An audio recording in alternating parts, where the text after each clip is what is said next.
दिव्य प्रकाश दुबे साहब को मंच तक आमंत्रित करना चाहता हूं और उनके साथ doctor Ruchira Rathore Solanki CEO Tagore public school से भी उनको भी मैं आमंत्रित करना चाहता हूं। मैं शिवा गौड़ से अनुरोध करूंगा कि आएं और उनका स्वागत अभिनंदन करें। शिवा गौड़, एडवोकेट शिवा गौड़।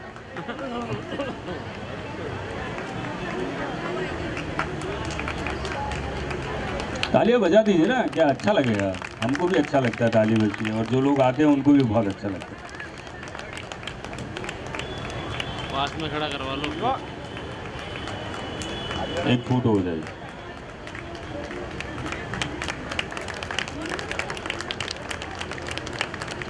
तो आइए बातों से हमारी वेलनेस पे हम बात करेंगे इस सेशन में। आपके साथ रुचिरा राठौर सोलंकी हैं जो इसको पूरे प्रोग्राम के सारथी के रूप में चलाएंगी और दिव्य प्रकाश दुबे साहब हैं, हिंदुस्तान के जाने माने लेखक हैं। तो इस सेशन की शुरुआत करते हैं। नमस्कार Jaipur. WHWF world health and wellness festival के फ्रंट स्टेज पे आप सभी का बहुत बहुत स्वागत है। Our speaker Shri Divya Prakash Dubey doesn't need any introduction. An engineer and MBA by education, his unique view on life and relations makes him an expert storyboz. कई बेस्ट सेलर किताबें दिव्य प्रकाश जी लिख चुके हैं जिनमें मुसाफिर cafe, Masala Chai, terms and conditions apply, October junction, Ibne Batuti, Aako Baaku. In addition to this, he has written the dialogues of PS1 and PS2. Divya Prakash ji गुलाबी नगरी में आपका स्वागत करते हैं। बहुत बहुत धन्यवाद मैम। और इतना अच्छा लग रहा है कि यहाँ बच्चे बैठे हुए हैं, ये बहुत अच्छा लग रहा है। यूनिफॉर्म में बैठे हैं वो उतना अच्छा नहीं लग रहा है, लेकिन हाँ बच्चे बैठे हैं तो वो बहुत अच्छा लग रहा है। आप शायद यहाँ पे पहचानने में भी इन लोगों को दिक्कत ना हो इसलिए यूनिफॉर्म पहनाई गई है। यूनिफॉर्म में हैं and they are looking forward to this session. और मुझे नहीं मालूम इन लोगों पे क्या बुरा असर होगा मेरी बातचीत का।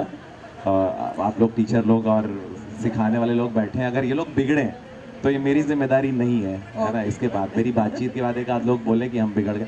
आप लोग आ जाओ बच्चों, इधर आ जाओ, जहाँ पे भी ये आगे खाली है जगह, इधर आ जाइए आप, इधर आगे खाली है बच्चों, इधर जगह आ जाइए,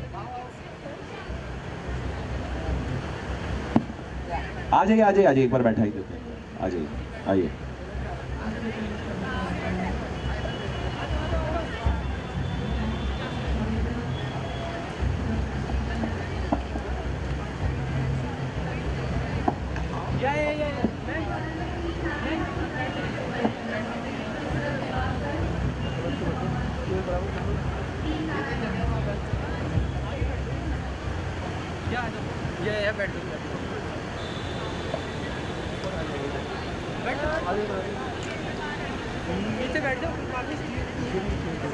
मुझे अपने स्कूल के दिन याद आ गए जब हम लोग को ज़बरदस्ती कहीं ले जाया जाता था। मैं उस बारे में भी आपसे कुछ बात करूंगी क्योंकि आपके लाइफ का वो पार्ट भी हम जानना चाहते हैं। जी जी जी। Can I take the liberty of calling you DPD? जी जी बिल्कुल राइट। बिल्कुल। सो अब आज के टॉपिक पर आते हुए एक शेर से शुरुआत करती हूँ। सिर्फ बातें ही बनाने से बात कब बनती, सिर्फ बातें ही बनाने से बात कब बनती, बात से बात बनाओ तो कोई बात बने। DPD, when we talk about बातें and wellness, so I think we associate it with mental health, and mental health is associated with physical health as we all know. So what's your take on this? Ma'am मुझे ये लगता है जैसे इतने सारे यहाँ बच्चे लोग बैठे हैं और अभी भी मेरे बहुत सारे ऐसे दोस्त हैं स्कूल के, कॉलेज के और पुराने समय के। हमारे टाइम पे तो ये इंस्टाग्राम, सोशल मीडिया इस तरीके की चीज़ें नहीं थी, तो और मैं जिस तरीके की अपब्रिंगिंग हुई मेरी, तो हमारे शहर बदल जाते थे। मेरे 1-2 साल में मेरे पिताजी का ट्रांसफ़र हो जाता था, तो यहाँ दोस्त बने और तब ना मोबाइल होते थे ना लैंडलाइन नंबर उस तरीके के होते थे। आप नए शहर पहुँचे, फिर आपको नए दोस्त बनाने हैं। मैं बहुत मिस करता हूँ। जैसे अभी मेरे से कोई पूछे कि आपका शहर क्या है, तो मैंने क्रिकेट हरदोई में खेलना सीखा, शाहजहाँपुर में बैडमिंटन सीखा, फिर स्कूल में जहाँ पे दोस्तों के साथ हम, एक होता था ना कि पूरे स्कूल से निकले और 1 घंटे बाद घर पहुँच रहे हैं साइकिल चलाते हुए, तो वो अलग शहर थे। तो मैं अभी भी लेकिन ये सोचता हूँ कि जो हम उन दोस्तों के साथ थे, जो ये एज है बच्चों की, उस समय के जो दोस्त थे, वो अभी भी उनसे जब फ़ोन पे बात होती है, भले साल में 1-2 बार होगी, लेकिन ये लगता है कि अरे ये ठीक वैसे ही बात कंटिन्यू हो रही है। और मैं वेलनेस को ऐसे देखता हूँ कि हमारी लाइफ में एक या दो दोस्त ऐसे होने चाहिए हमेशा, जिनको आप रात में 2 बजे 4 बजे कभी भी कॉल करके कुछ भी बोल पाएँ। क्योंकि ये जो इस एज की आप लोगों की दोस्ती है, ये ऐसी दोस्ती कॉलेज में नहीं होगी, ऑफिस में नहीं होगी। जब आप ऑफिस में जाएंगे तो आपको एक दूसरे से काम पड़ेगा, और काम के चक्कर में आप हमेशा काम की वजह से दोस्ती करेंगे, अरे इनसे कुछ काम पड़ सकता है, इनसे कुछ हो सकता है। लेकिन इस उम्र की जो दोस्ती है, जो बिल्कुल प्योर है, कि पता चला कोई इनमें से कोई बोलेगा कि अरे भाग चलते हैं, तो दूसरा दोस्त भी अपने घर से पैसे से चुरा के ले आएगा कि चलो चलते हैं साथ में, है ना। ये वो एज है ना हम लोग, और ये सब हर जनरेशन में ऐसा होता है। आई एम श्योर ऐसा मैं चाहे पहले डिस्क्लेमर दे दूँ, जो भी मैं बोल रहा हूँ वो सब स्टंट जो है वो ट्राई नहीं करने, वो केवल डिस्क्लेमर की तरह आएंगे, ठीक है।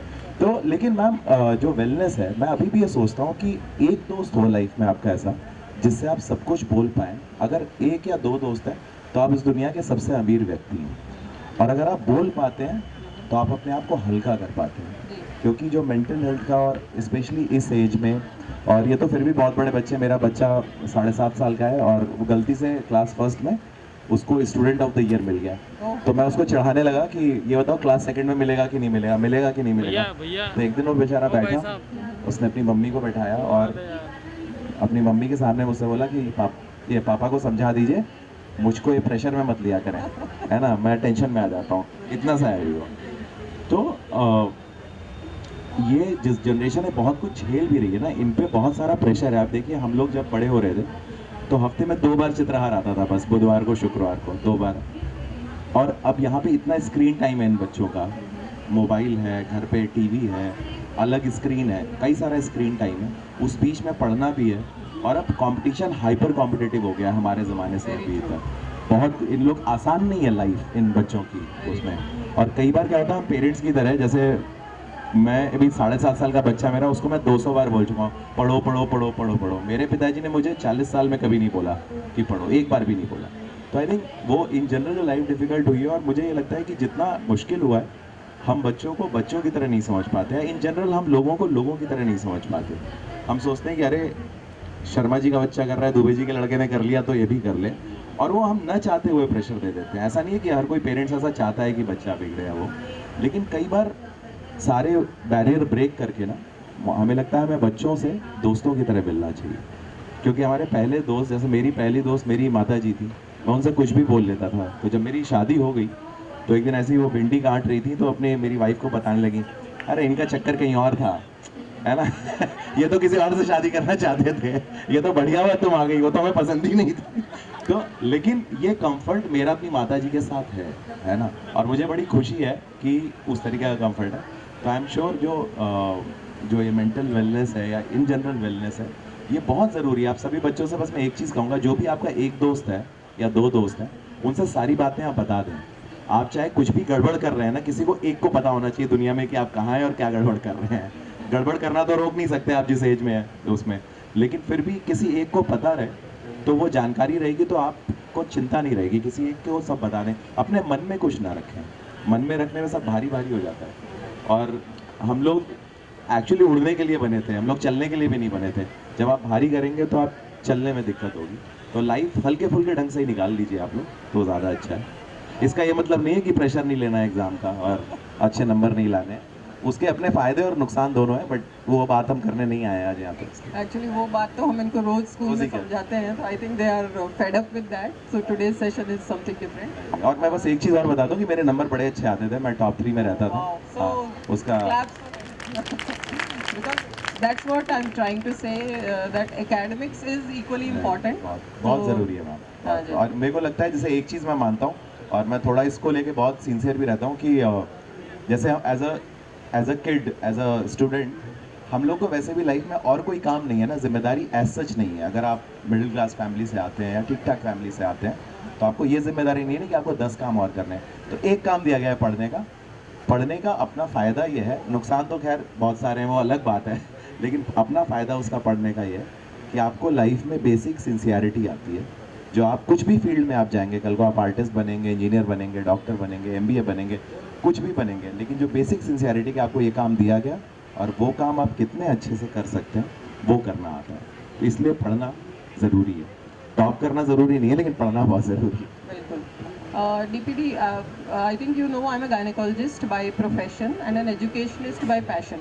तो मैंने टीनेजर्स को दोनों पॉइंट ऑफ व्यू से देखा है and I have seen that they do not share their things like you said they should share with the friends, but I believe parents के साथ शेयर करना बहुत ज़रूरी है एंड उसमें एक जनरेशन गैप वाला इशू रहता है. तो उस बारे में आपका क्या कहना है कि पेरेंट्स के साथ they do not share anything? तो मैम ये जिम्मेदारी एक्चुअली पेरेंट्स की भी ज़्यादा बढ़ जाती है नॉर्मली एक एज के बाद. जैसे पुराने ज़माने में वो कहावत नहीं सुनते थे कि जब बाप और बेटे के जूते के नाप मैच करने लगे तो वो दोस्त हो जाता है, बाप बेटे नहीं रहते. बट अभी तो टीनेजर भी, जैसे हमारे टाइम में तो 13 में होता था वो टीनेजर शुरू होता. अभी तो मैं देख रहा हूँ कि पता नहीं मैं ये बोल सकता हूँ कि नहीं, जैसे पहला प्यार 10 साल की उम्र में हो जाता है आजकल, जो मुझे आजकल पता चला है इन जनरल. तो वो प्री टीन्स जैसी एक चीज़ आ गई है. और एक चीज़ आप मानिए कि जैसे कई बार हम लोग जिस एज में आप लोग हो उसमें कई बार ये लगता है ना कि हमारे पेरेंट्स ना दुश्मन है, ये हमें हमेशा डांटते ही तो रहते हैं, हमेशा ये बोलते रहते हैं, कभी बात ही नहीं मानते. और हमारी पेरेंट्स सबसे गड़बड़ है, उनके तो नहीं बोलते या उसके नहीं बोलते. ऐसा नहीं है. वो कहीं ना कहीं कोई भी पेरेंट इस दुनिया में इकलौते 2 ही लोग ऐसे हैं जो आपसे ज़्यादा भला चाहते हैं. एक तो पेरेंट्स हो गए और दूसरे टीचर हो गए. बाकी कोई तीसरा नहीं है ऐसा कि जो आपका भला आपसे ज़्यादा चाहता हो. तो आई एम श्योर वो जब डांटते हैं या मारते तो आई डोंट थिंक कि अब मुझे इतनी मार पड़ती होगी. मार पड़ती है किसी की यहाँ पे? कितने लोग हैं जिनकी मार पड़ती है? आप तो बहुत. फिर क्या करते हो आप लोग? रोते हो? क्या करते हो? नाराज हो जाते हो? क्या करते हो? रोते हैं? नहीं, लेकिन आप ऐसा काम ही मत किया करो ना कि मार पड़े. आप ऐसा काम क्यों करते हो कि मार पड़े आपकी?